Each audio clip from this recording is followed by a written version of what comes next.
An ex-National Park Service official, once accused of helping Washington football team owner Dan Snyder axe more than 100 trees for a better view, will now have a top job at the agency, according to reports. Daniel Smith will be named deputy director and then acting director of NPS as early as Monday, according to an internal memo obtained by the National Parks Traveler and Washington Post.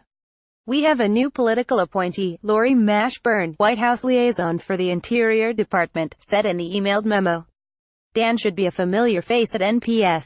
He most recently served as superintendent of Colonial National Historical Park. He'll replace Mike Reynolds, whose tenure as acting director has passed the 300-day mark. Smith retired from NPS in 2014, but a decade earlier he got into hot water as special assistant to the agency's director. Google Maps here reportedly acted as middleman when Snyder wanted 130 trees removed at Chesapeake, Ohio Canal National Historical Park so he could have a better view of the Potomac River from his Maryland mansion. He told staff at the park Snyder was not happy with the pace of negotiations with NPS concerning the scenic easement, according to National Parks Traveler.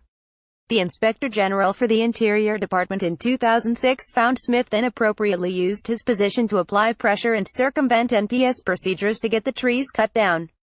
Snyder wasn't accused of wrongdoing for removing 50,000 square feet of trees, which were replaced by saplings, in the 2006 Inspector General's report, according to the Washington Post.